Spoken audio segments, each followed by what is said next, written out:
तो मूवी शुरू होती है पैसिफिक ओशियन से, जिसकी गहराइयों में बिकनी बॉटम नाम की सिटी बसी हुई है और यहीं एक पाइनएप्पल में रहता है स्पॉन्ज बॉब। आसपास उसके और भी दोस्त रहते हैं, जैसे पैट्रिक, स्क्विडवर्ड, सैंडी और मिस्टर क्रैब्स। लेकिन स्पॉन्ज बॉब के सबसे ज्यादा करीब है उसकी स्नेल गैरी, जिसे वो एक फैमिली मेंबर की तरह रखता है और वो आपस में मिलकर बहुत मजे करते हैं। स्पॉन्ज बॉब और स्क्विडवर्ड क्रस्टी क्रैब नाम के एक रेस्टोरेंट में काम करते हैं, जहाँ की क्रैबी पैटी पूरी सिटी में फेमस है और इसका मालिक है मिस्टर क्रैब। लेकिन कोई ऐसा भी था जो उनकी इस पॉपुलैरिटी से बहुत जलता था और इस क्रीचर का नाम है प्लैंकटन, जो सालों से इस क्रैबी पैटी की रेसिपी को चुराना चाहता है ताकि उसे अपने रेस्टोरेंट में यूज कर सके। प्लैंकटन कैरन नाम के एक सुपर कंप्यूटर को अपनी वाइफ समझता है, जो कि असल में उसी की इन्वेंशन है, और कहता है कि हर बार क्रैब मुझे रोक लेता है, लेकिन इस बार मैं ऐसा नहीं होने दूंगा। तब कैरन कहती है कि तुम क्रैब की वजह से नहीं, स्पॉन्ज बॉब की वजह से हारते हो और वही हर बार तुम्हारे प्लान को फेल कर देता है। लेकिन प्लैंकटन को लगता है कि ये शायद कैरन की गलतफहमी है और आज रात वो कामयाब होकर ही रहेगा। उधर स्पॉन्ज बॉब हमेशा की तरह अपने काम में लगा होता है और तभी उसकी दोस्त सैंडी वहाँ आती है, जो क्रैब के लिए गिफ्ट लेकर आई है। पता चलता है कि ये ऑटो नाम का एक रोबोट है, जिसे सैंडी ने खुद बनाया है, और वो बताती है कि ये रोबोट एकदम ऑटोमेटिक है, जो रेस्टोरेंट चलाने में तुम्हारी मदद कर सकता है और इसे कोई सैलरी भी नहीं देनी पड़ेगी। क्रैब को भी ये एक फायदे का सौदा लगता है और वो ऑटो को रखने के लिए तैयार हो जाता है। लेकिन फिर वो देखता है कि ऑटो ने आते ही उसकी जगह पर कब्जा कर लिया है और वो उसे उसके ही रेस्टोरेंट से बाहर निकालना चाहता है। ये देखकर वो ऑटो को उठाकर बाहर फेंक देता है और वो सीधा प्लैंकटन के ट्रैश कैन में आ गिरता है, जहाँ कैरन उसे उठाकर अंदर ले जाती है। उस रात स्पॉन्ज बॉब काम खत्म करके वापस जाने लगता है और ये भी नहीं देख पाता कि प्लैंकटन वहीं उसके रेस्टोरेंट में छुपा हुआ है। वो वहीं रखे एक बर्गर के सैंपल को एनालाइज करता है और इससे वो सीक्रेट रेसिपी उसके हाथ लग जाती है। वो अपनी जीत की खुशी मनाने लगता है, लेकिन तभी अचानक से स्पॉन्ज बॉब वापस आ जाता है और उससे बचने के चक्कर में प्लैंकटन किचन में रखे एक फ्रायर में जा गिरता है, जिससे उसकी रेसिपी एक बार फिर गुम हो जाती है। वो देखता है कि स्पॉन्ज बॉब यहाँ अपनी चाबी ढूंढने आया था, जो असल में उसी की पॉकेट में रखी हुई थी, और ये देखकर प्लैंकटन को कैरन की बात याद आती है कि वो हमेशा स्पॉन्ज बॉब की वजह से ही फेल होता है। यहीं दूसरी तरफ हम अटलांटिक सिटी को देखते हैं, जहाँ का किंग है पोसाइडन नाम का एक मरमेड, और वो अपनी बढ़ती उम्र को लेकर बहुत परेशान रहता है। उसे डर है कि बूढ़ा होने पर कोई उसकी रिस्पेक्ट नहीं करेगा और इसीलिए वो स्नेल से निकली एक स्लाइम से खुद को यंग बनाए रखता है। तभी अपने फेस पर उसे एक पिंपल नजर आता है और वो अपने चांसलर से तुरंत एक स्नेल मंगवाने को कहता है, लेकिन पता चलता है कि उस स्नेल का स्लाइम खत्म हो चुका है और उसे जेल में डालने को कहकर पोसाइडन चांसलर से एक नया स्नेल लाने को बोलता है। तब चांसलर उसे बताता है कि अब हमारे टाउन में कोई स्नेल नहीं बची, और ये सुनकर पोसाइडन गुस्सा होने लगता है। वो तुरंत एक नोटिस जारी करता है कि जो कोई भी उसे एक स्नेल लाकर देगा, वो उसे ढेर सारा खजाना गिफ्ट करेगा, और जल्दी ही इसके पोस्टर हर तरफ लग जाते हैं। प्लैंकटन भी ऐसे ही एक नोटिस को देखता है और बदला लेने के लिए स्पॉन्ज बॉब की स्नेल गैरी को किडनैप कर लेता है, ताकि स्पॉन्ज बॉब उसे ढूंढता हुआ यहाँ से दूर चला जाए। उधर स्पॉन्ज बॉब को गैरी कहीं नजर नहीं आती और वो उसे ढूंढने के लिए हर तरफ पोस्टर लगा देता है। उसे वो दिन याद आता है जब वो गैरी से पहली बार मिला था, और ये सब सोचकर वो रोने लगता है। तभी पैट्रिक वहाँ आकर उसे गैरी के बारे में पूछता है और यही उन्हें पोसाइडन का वो नोटिस नजर आता है। वो समझ जाते हैं कि गैरी की जान खतरे में है, क्योंकि पोसाइडन एक बहुत ही क्रूर राजा है और उन्हें किसी भी तरह गैरी को वापस लाना होगा। वो अटलांटिक सिटी जाने का प्लान बनाते हैं, लेकिन प्रॉब्लम ये थी कि उनके पास वहाँ जाने का कोई साधन नहीं था। तभी वो लोग प्लैंकटन को आते हुए देखते हैं, जिसके साथ ऑटो नाम का वो रोबोट भी है, और प्लैंकटन कहता है कि ऑटो तुम्हें समुद्र में कहीं भी ले जा सकता है। वो दोनों उसकी बोट पर सवार हो जाते हैं और प्लैंकटन ऑटो से कहता है कि ये दोनों वहाँ से वापस नहीं आने चाहिए। ऑटो भी उन दोनों को लेकर निकल पड़ता है, और इधर हम क्रैब के रेस्टोरेंट को देखते हैं, जहाँ कस्टमर्स की भीड़ लगी हुई थी। वो सब यहाँ क्रैबी पैटी खाने आए हैं, जिसे स्पॉन्ज बॉब के अलावा और कोई नहीं बना सकता, और इससे नाराज होकर वो वहाँ तोड़फोड़ करने लगते हैं। इधर एक झटके से स्पॉन्ज बॉब और पैट्रिक की आँख खुल जाती है और वो देखते हैं कि ऑटो उन्हें समुद्र से बाहर ले आया है। उन्हें लगता है कि शायद वो कोई सपना देख रहे हैं, क्योंकि वो इस तरह बाहर सरवाइव नहीं कर सकते, और तभी उन्हें सामने एक पुराना टाउन नजर आता है।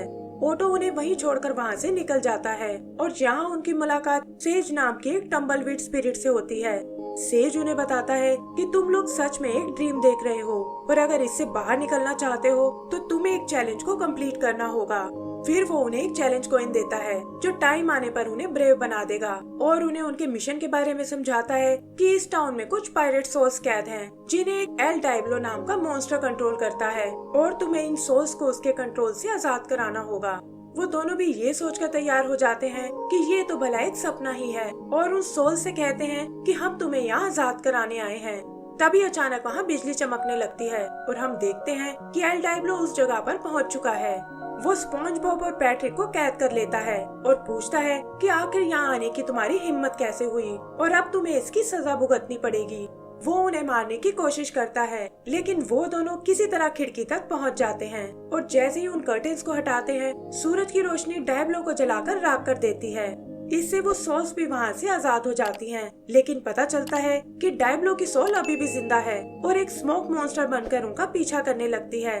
बाहर उन्हें ऑटो नजर आता है और वो किसी तरह भागते हुए उस स्मोक मॉन्स्टर से दूर निकल आते हैं।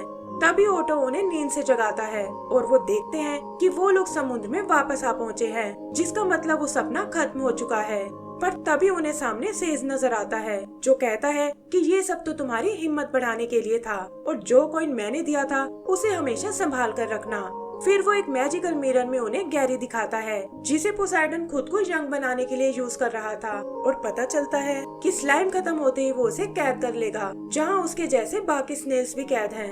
यही दूसरी तरफ हम क्रैब को देखते हैं जो काम बंद होने से उदास बैठा हुआ है और तभी प्लैंकटन वहाँ आकर उसे रेसिपी देने को कहता है।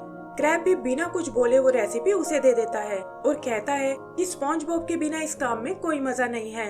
प्लैंकटन ये सुनकर गुस्सा हो जाता है कि जिस रेसिपी के लिए उसने इतने पापड़ बेले हैं वो उसे इतनी आसानी से मिल गई और इससे उसका ईगो हर्ट हो जाता है। उधर स्पॉन्ज बॉब और पैट्रिक एटलांटिक सिटी को देखकर बहुत इम्प्रेस होते हैं और तब सेज उन्हें वार्न करता है कि तुम्हें इस चकाचौंध से बचकर रहना होगा वरना तुम हमेशा के लिए यहीं खो जाओगे और तुम्हारे दोस्त को बचाने का मिशन अधूरा रह जाएगा।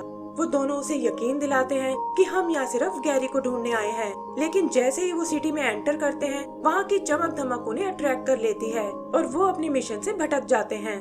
रात भर वो खूब पार्टी करते हैं और उन्हें जरा भी ख्याल नहीं आता कि आखिर वो इस जगह क्या करने आए थे। सुबह उनसे मिलने सेज वहाँ आता है जो उन्हें याद दिलाता है कि तुम यहाँ अपने दोस्त गैरी को बचाने आए थे और ये सुनकर वो दोनों पोसाइडन के पैलेस में पहुँच जाते हैं। पता चलता है कि पोसाइडन स्टेज पर लोगों की परफॉर्मेंस देख रहा है और वो सिक्योरिटी से बचते हुए स्टेज पर पहुँच जाते हैं। पोसाइडन उन्हें भी अपना एक्ट प्रेजेंट करने को बोलता है और वो दोनों भी बाकियों की तरह परफॉर्म करने लगते हैं। तभी उन्हें पोसाइडन के हाथ में गैरी नजर आता है और स्पॉन्ज बॉब वहाँ जाकर उसे छीनने की कोशिश करता है, लेकिन पोसाइडन के सोल्जर्स उन्हें अरेस्ट कर लेते हैं। उधर सैंडी रेस्टोरेंट में स्पॉन्ज बॉब से मिलने आती है और देखती है कि वहाँ उसका कोई अता पता नहीं है। क्रैब और स्क्विडवर्ड भी उसे कुछ नहीं बता पाते और तभी उनकी नजर टीवी पर चल रही एक न्यूज पर जाती है जिसमें बताया जाता है कि स्पॉन्ज बॉब और पैट्रिक को अरेस्ट कर लिया गया है और पोसाइडन उन्हें एग्जीक्यूट करने वाला है। वो सब लोग उसे बचाने का प्लान करते हैं और तभी वहाँ प्लैंकटन आता है और कहता है कि मैं भी इसमें तुम्हारी मदद करना चाहता हूँ। क्रैब अपनी बर्गर बोट एक्टिवेट करता है जिसे सैंडी ने खास उसी के लिए बनाया था और वो सब अटलांटिक सिटी की ओर निकल जाते हैं। उधर स्पॉन्ज बॉब देखता है कि उसका चैलेंज कॉइन कहीं गुम हो गया है, जिसका मतलब वो अब ब्रेव नहीं बन सकता। और तब पैट्रिक बताता है कि वो तो कल रात हम कैसीनो में हार गए थे। इस बात पर उनकी बहस हो जाती है और तब सेज आकर उन्हें समझाता है कि वो कॉइन तो बस एक सिंबल की तरह था और असली ब्रेवरी तो तुम्हारे अंदर छुपी हुई है जिसे तुम जब चाहे यूज कर सकते हो। ये कहकर वो वहाँ से चला जाता है और हम देखते हैं कि चांसलर एग्जीक्यूट करने के लिए उन्हें अपने साथ ले जाने आया है। वो उन्हें एक स्टेज पर लेकर आता है जहाँ उनके खिलाफ मुकदमा चलाया जाएगा और पोसाइडन उन्हें कार्रवाई शुरू करने को कहता है। इधर उनके दोस्त भी सिटी में पहुंच जाते हैं और देखते हैं कि वहाँ तो एग्जीक्यूशन का शो चल रहा है। छुपते हुए वो किसी तरह स्टेज तक आते हैं जहाँ जज ने एग्जीक्यूशन का ऑर्डर दे दिया है और तभी अचानक से लाइट्स ऑफ हो जाती हैं। पता चलता है कि उनके दोस्तों ने जज और एग्जीक्यूशनर को बंद कर दिया है और फिर वो एक एक करके स्पॉन्ज बॉब के किस्से बताने लगते हैं कि कैसे वो दिल का बहुत अच्छा है और उसने हमेशा सबकी मदद ही की है। एंड में क्रैब सबको बताता है कि स्पॉन्ज बॉब की वजह से ही मैंने अपना रेस्टोरेंट शुरू किया था और अगर वो नहीं होता तो लोगों को क्रैब पैटी कभी खाने को नहीं मिलती। फिर वो सब सिंगिंग और डांसिंग करते हुए पोसाइडन को डिस्ट्रैक्ट करते हैं और मौका देखकर गैरी के साथ वहाँ से भाग निकलते हैं। पोसेidon भी उनकी चालाकी समझ जाता है और उसके सोल्जर्स उन सबका पीछा करने लगते हैं। वो सब एक सूट में घुसकर उनका मुकाबला करने लगते हैं, लेकिन उनका ये प्लान ज्यादा देर तक नहीं चल पाता और सोल्जर उन्हें कैसल से नीचे गिरा देते हैं। तभी उन्हें सामने ऑटो नजर आता है, लेकिन इससे पहले कि वो उसकी बोट में बैठ पाए, वो उन्हें छोड़कर निकल जाता है और सोल्जर्स उन्हें घेर लेते हैं। फिर वो पोसेidon को आते हुए देखते हैं, जो कहता है कि मुझे तुम्हारा ये अंदाज बहुत पसंद आया और इसीलिए मैं तुम्हारे सारे गुनाह माफ करता हूँ, लेकिन इसकी एक कंडीशन है और वो ये है कि तुम्हें गैरी को मेरे हवाले करना होगा। तभी स्पॉन्ज बॉब को सेज की बात याद आती है कि असली ब्रेवरी तो उनके अंदर छुपी हुई है और टाइम आने पर वो अपने आप बाहर आ जाएगी। यही सोचकर वो पोसेidon का सामना करने की सोचता है और कहता है कि मैं अपने दोस्त को छोड़कर कहीं नहीं जाऊंगा, चाहे मुझ पर कोई भी मुसीबत क्यों ना आ जाए। वो कहता है कि मैं और गैरी एक दूसरे से बहुत प्यार करते हैं और मैं अपने उन दोस्तों को भी थैंक्स बोलता हूँ जो इतना रिस्क लेकर मुझे बचाने चले आए। पोसेidon ये सुनकर गुस्से में उसे मारने की सोचता है, पर स्पॉन्ज बॉब कहता है कि अगर आपके पास भी ऐसे दोस्त होते तो आप मेरी प्रॉब्लम समझ सकते थे। इस पर पोसेidon कहता है कि मेरे पास तो इतने दोस्त हैं कि तुम उन्हें काउंट भी नहीं कर सकते, और चांसलर से ये बात कंफर्म करने को कहता है।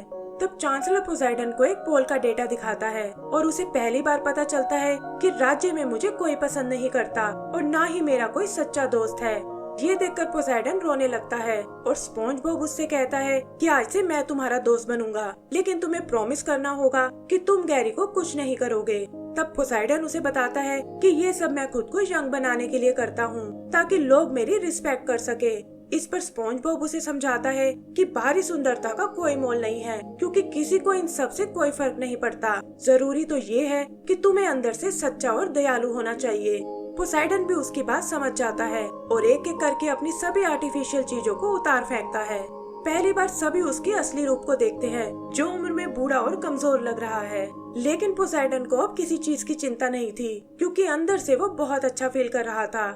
आखिर में वो स्पॉन्ज बॉब को सलूट करता है कि तुमने बिना डरे मेरा बहादुरी से सामना किया, और फिर उनके साथ साथ बाकी कैद किए हुए स्नेल्स को भी आजाद कर देता है। एंड सीन में पता चलता है कि वो सभी स्नेल्स अब बिकिनी बॉटम में रहने लगे हैं, और इसी के साथ हमारी ये मूवी खत्म हो जाती है। तो दोस्तों, अगर आपको ये मूवी पसंद आई हो तो प्लीज हमें लाइक एंड सब्सक्राइब करना ना भूलें। Thank you.